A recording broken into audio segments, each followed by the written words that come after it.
Did I just destroy this custom guitar? Well, in a manner of speaking, yes. But also not really. Depends whether you like relics or not.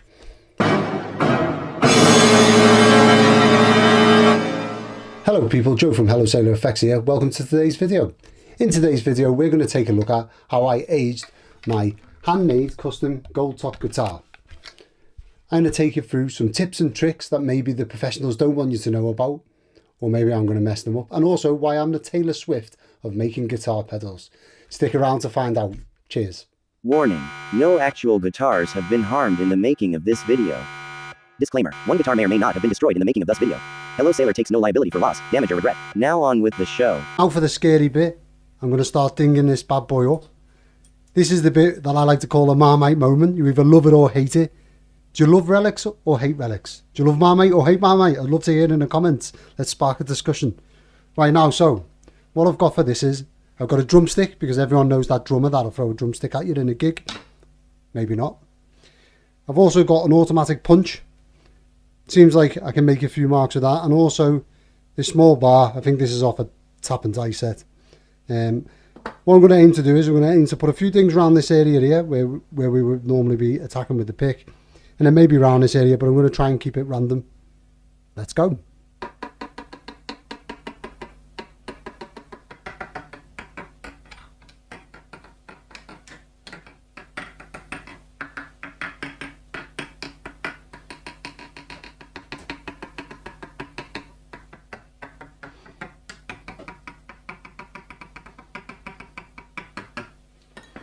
And then onto a different size, if I just knock my camera with my cap every single time, and then onto a different size tool.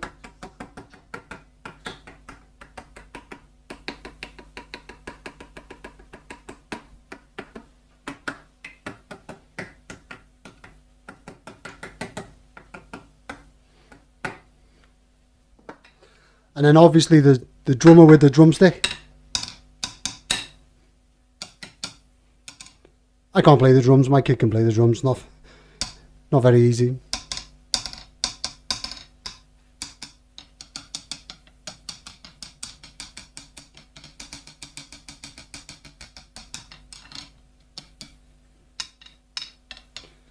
Right, now I'm going to repeat the same thing for the rear, and then we'll move on to the next bit. Here's a good point. I actually, if I draw your attention to over here, I actually dinged this with my watch while I was setting the guitar up. So handling the guitar in a less kid gloves friendly way probably help as well. Let's go.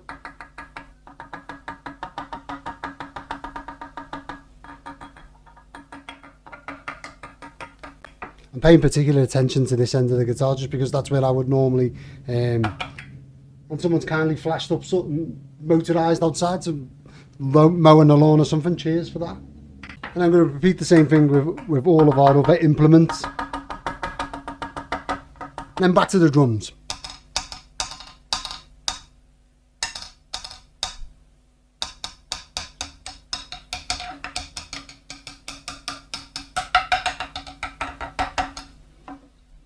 In all seriousness, the end of this drumstick here, just running this over the lacquer is kind of making an impression on it, an indent. And I kind of find that my vintage 1960 Gibson Melody Maker, which this will look nothing like, kind of has all of these little bits on, so maybe it'll help. I don't know. Let's see. Next, I'm going to take my tool. I'm just going to run it around the edge, probably this tool here, to simulate the edge of the guitar getting worn up against things, and try and knock them sharp edges off. Yeah, let's see how it looks. Attention to in this little edge here, kind of where your hand rubs. That's where you're going to get a bit of wear down there.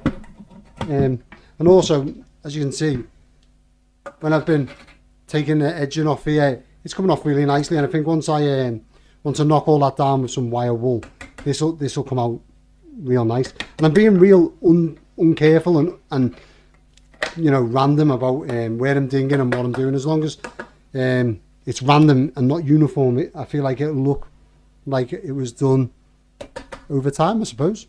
And I am going to be aging the neck. I'm not going to skin the back of the neck, but I am going to be putting a few things in it, just because I've never played a vintage guitar with a perfect neck, and that was this beat up, so there you go.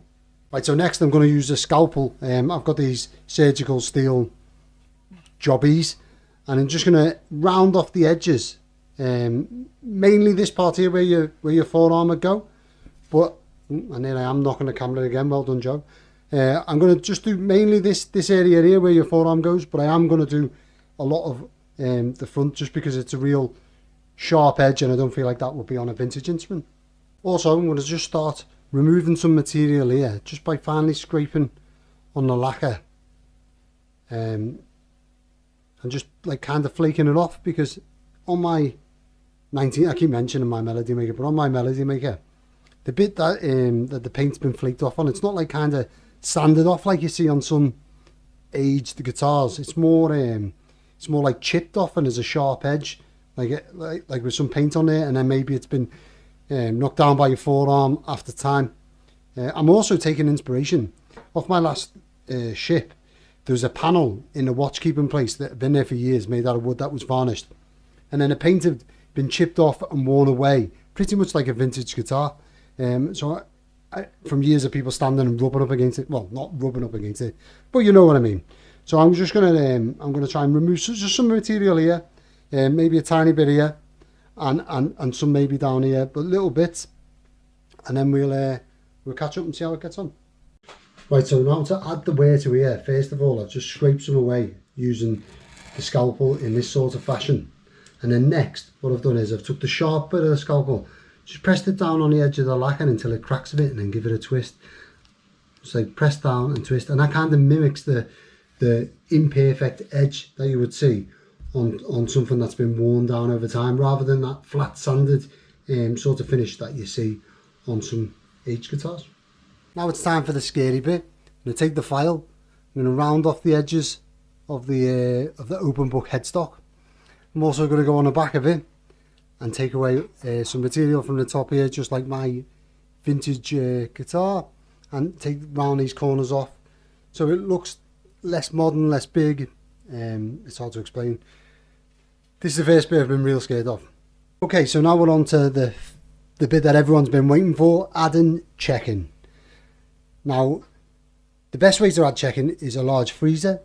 Put it in an overnight, pull it out into a warm room. That's about as natural as you can get, because that's what happens to an actual vintage guitar. However, we can't do that, and we want to control it. So the best way is to steal your wife's hairdryer. Sorry, Hayley, if you're watching this. Heat up portions of the guitar, and then use, I'm using lighter fluid, but you can use duster spray turned upside down to cool it down. Now what we want to do is we want to go from bottom of the guitar to top of the guitar, heating it up in sections, but when we spray the spray we want to go in the opposite direction. That will cause the lacquer checking to go vertical if we're going to hold this as the top and this is the bottom. So make the lacquer checking go this way. Now some other things that are important before we start checking, and I'm saying, well, I'm talking about this as if I'm some sort of expert. I've done like 3 guitars, but this is what I found. If you've already put some dings in the guitar, it'll look more natural, because the lacquer checking will run from each of these dings, which we want, because that's what happens in real life. Also, if you do it in sections like I'm saying, in the directions that I'm saying here, you're more likely, it's not guaranteed, you're more likely to get vertical checking, just like a vintage guitar, and not like an ES type guitar where the checking goes in this direction sometimes. I mean, we've all seen them old gold tops that have checking coming this way. That is the odd view. However, I think it's more desirable to go in the other direction, so let's try and recreate it. What I've done also, and I'm not sure if I've cut this in on another video, another clip even, is I've took the scalpel and I've put very, very, very faint marks in, coming from some of the edge of the binding where I've aged it, and also some of the dings in a vertical manner. But I press so lightly that you can barely even see it, you can barely even feel it.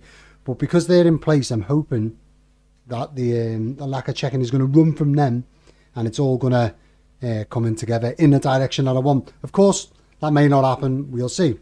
So let's have a go of it. And first of all, I'm just going to heat up this portion of the guitar, and then once I'm feel with my hand, and once that's hot, I'm going to use this upside down and spray the liquid on it and cool it down.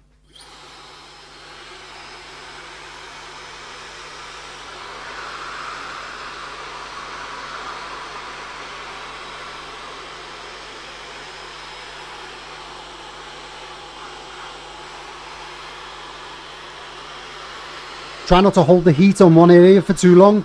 If you're using a heat gun especially, you can blister the paint. I did that on a gold top telly I made. Turns out I turned the blister into some cool aging effect, but whatever. That's why I stole my wife's hairdryer. It's a bit more manageable.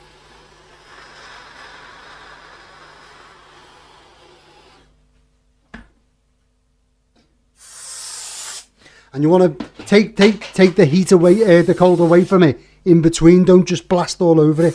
In straight uniform lines. And hopefully that'll encourage the checking to go in a direction we want in a uniform manner. Finished all of the checking.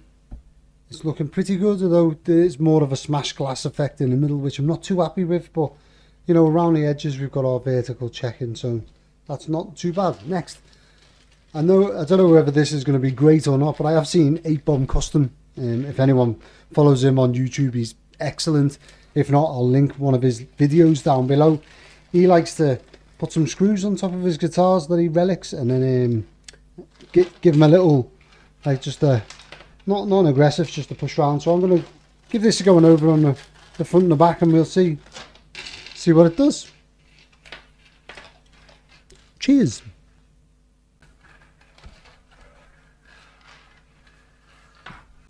So, next we're going to deal with all of the wood that we've exposed when we've been aging around the place. And how I'm going to do this, well, 8Bomb Custom uses watercolours in some of his videos to go around and paint little bits of brown and stuff, so I may use that. But first I'm going to use this, because I've used it in the past, this solution made from white vinegar and wire wool. Now, I don't know if anyone's ever used this before, but you basically submerge some wire wool in white vinegar, allow oxygen to get to it, i.e. I leave the top off, maybe in a garage or somewhere like that.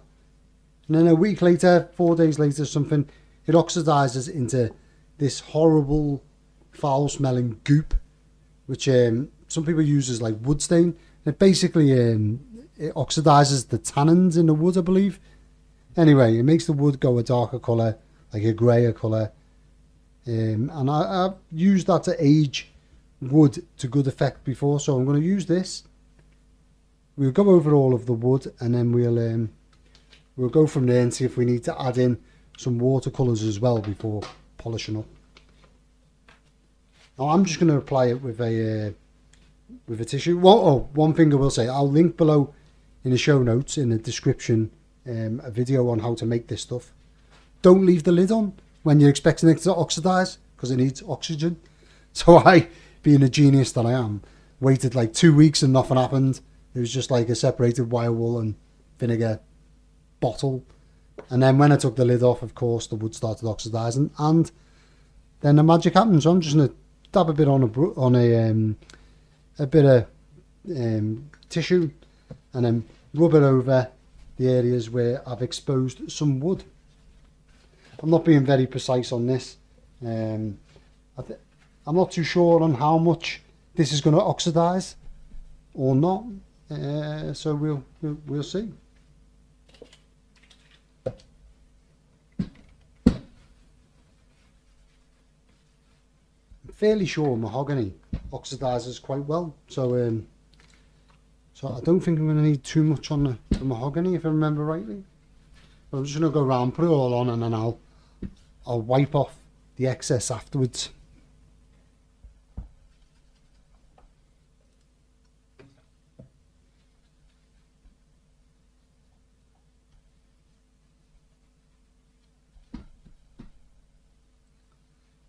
If anyone's used this technique before, please let me know in the comments. Give me some tips, tricks on if there's anything else to add in it. I know some people mix in tea bags with it, so that increases I believe it increases the tannin content. I'm talking like I know what I'm talking about here. I really don't. It may well be a load of rubbish, but I think tea enhances the effect. And like I said, I don't think I need it on this, because it's already starting to to change colour. I don't know if you can see that in the video or not. Right, I don't know how well you'll be able to see on the video, but it is actually starting to go a darker colour of black. I think once I start once I start giving it some polish and some wet and dry, some of that may remove, so we'll see.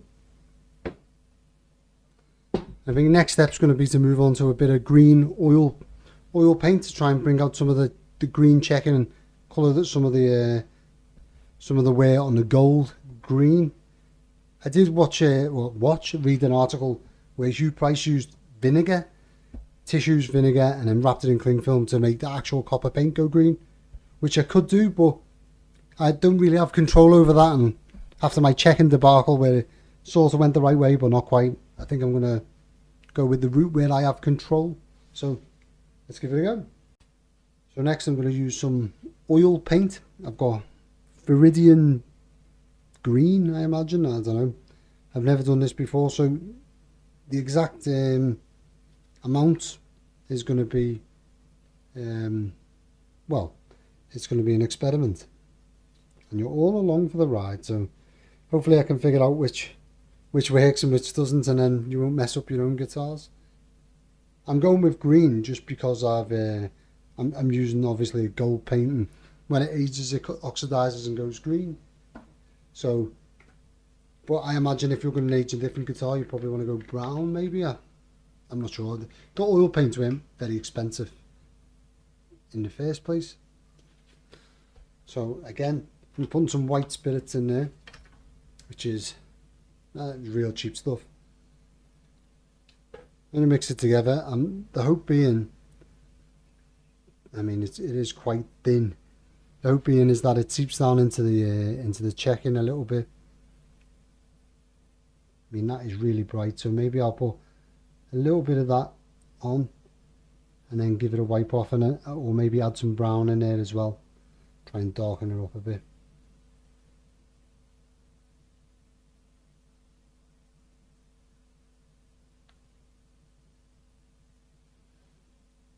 It's always bad doing like starting the first bit of something like this, because I feel like, oh god, I've just ruined the whole guitar. But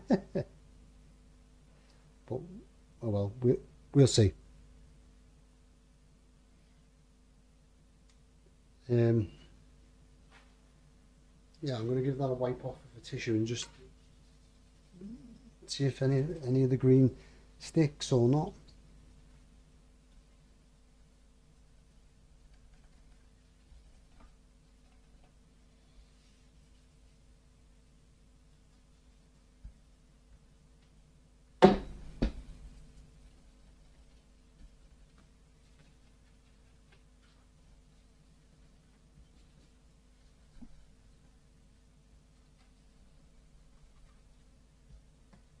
If anyone has any tips for this, please leave them down in the comments. And maybe I can have a go at other people's tips as well. I mean, that's not really doing all that much, I don't think, apart from dyeing my wood. A lovely shade of green, fantastic. See if I can't wipe that out. We're on this journey together.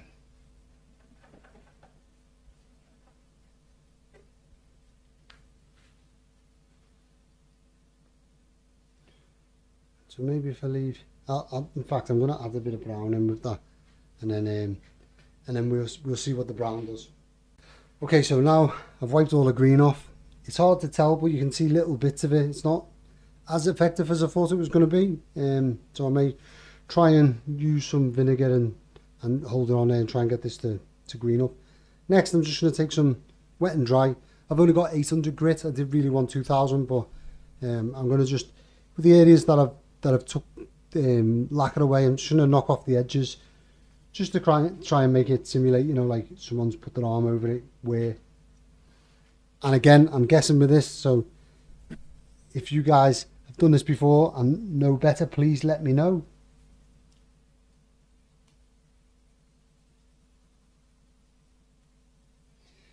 I'm always open to learning this sort of stuff. No one has all the answers, of course, unless you're Brian Wampler, if you've watched any of my other videos. Right, I'll give this a sand and then get back to you. Okay, so it's hard to tell on a video, but there's a slight duller hue to the gold now that I've rubbed all of the watercolors, the oil colors off. Next, I'm going to draw my attention to the inlays on the fretboard. Now, I've seen people use leather dye for that, so I'm going to use this synthetic fibre dye. It's pretty much all I've got. I'm going to paint that on and see what happens. If anyone has any suggestions, please leave them in the comments. As ever, I'm willing to try anything at this point. I think 8Bomb uses leather dye, which I don't have, so I'm just gonna have a go painting this on and leave it on and see what it does. And so far, let me tell you, absolutely nothing. What a waste of time. Moving on. So now for the fretboard, I'm going to use the tried and trusted Montys Relic wax. If you guys haven't tried that, then you really should. It's fantastic. It's never let me down, so I'm going to use that on the fretboard. And to be fair, I'm probably going to polish the whole guitar with it. I'm going to spread it on quite liberally on the fretboard. I'm going to leave it on. Okay, so that's the whole guitar Relic waxed and then buffed off. I've left Relic wax on the fretboard. I'm going to leave it on for as long as I can to try and darken that up. Next, I'm going to use this buffing pad by hand because everyone else is in bed in the house and I can't use my drill. Fantastic. But I've got this all-purpose guitar detailer by Music Nomad. Of course, I went on the forums and of course this is what people recommended. So I'm going to go with that. Let's see what happens. I've never really used this sort of polish on my guitars before, so I'm assuming you just spray it on the pad, but we shall see. I do want it to be shiny, but I don't want it to be like brand new shiny, you know.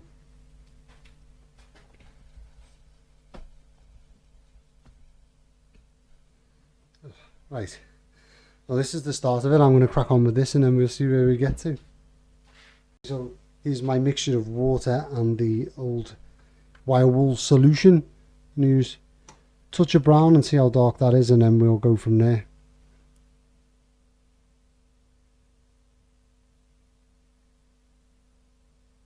It doesn't even look like it's going in there much, but it is.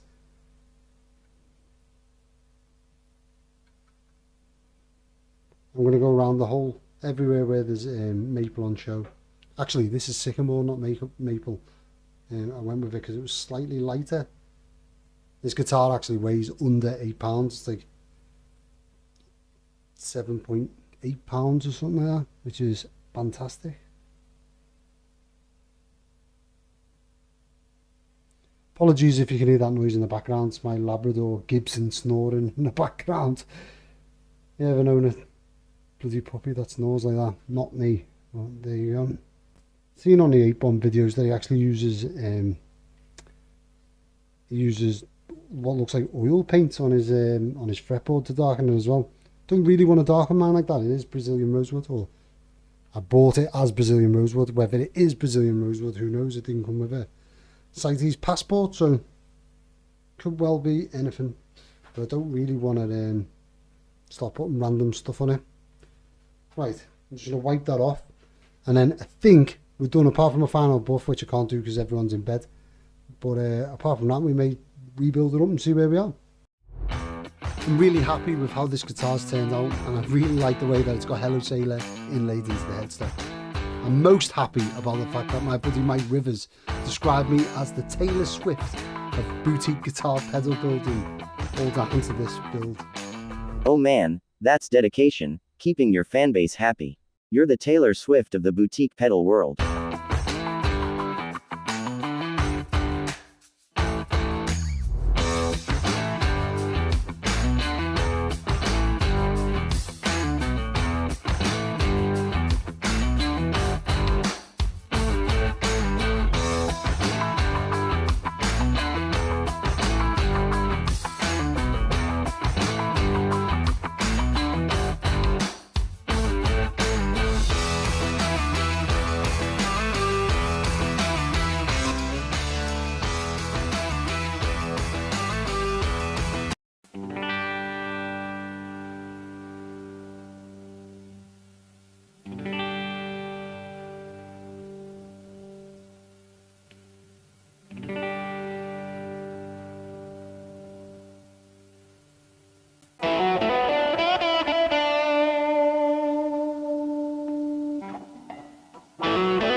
Well, if you made it this far in the video, you deserve a gold star or a gold top Les Paul. I hope everyone learned something new today, and you can take some tips and tricks and mistakes that I made when aging this guitar forward into your own projects.